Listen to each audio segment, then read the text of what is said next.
अजय कुमार जी, शुरुआत आपसे करूंगा।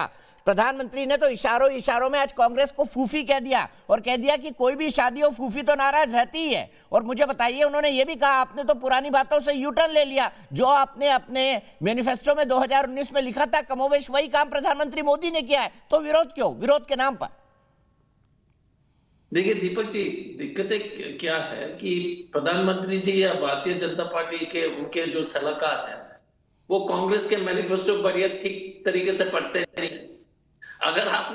अगर उन्होंने पढ़ा होगा तो उनसे स्पष्ट रूप से लिखा गया है कि पहले फार्मर्स प्रोड्यूसर्स ऑर्गेनाइजेशन बनेंगे, कोऑपरेटिव्स बनेंगे, उसके आधार पर फिर टेक्नोलॉजी का ट्रांसफर होगा। उसके बाद जब पूरी तरह से इस जो सिस्टम को ठीक तरह से अवलोकन करने के बाद ही किसी तरह का प्रक्रिया बदलाव लाया जाएगा सरकार के द्वारा। तो आपने पूरा 2019 999 पढ़ने को तो इन्होंने पढ़ा नहीं, लास्ट पैराग्राफ पढ़ करके फिर से रखने लगे वहां। सर ऑपरेटिव तो लास्ट पैराग्राफ ही होता है ना अजय कुमार जी, ये भी आप जानते हैं। ऑपरेटिव पार्ट तो जजमेंट पे लास्ट पैराग्राफ में लिखा होता है।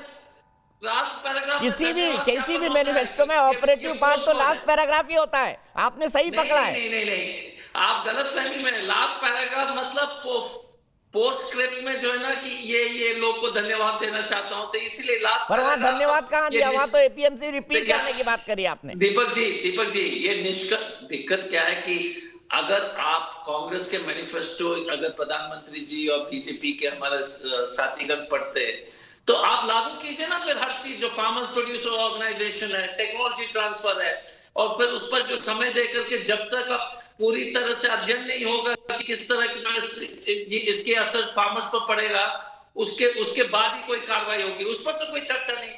दूसरी बात क्या है कि प्रधानमंत्री जी बोलते हैं कि बात करना चाहते हैं। अरे किसान कैसे बात करेंगे? इंटरनेट बंद कर दिया, टेलीफोन लाइन बंद कर दिया, आपने तो पूरी तरह से घेर लिया उनको, तो बात कैसे करेंगे?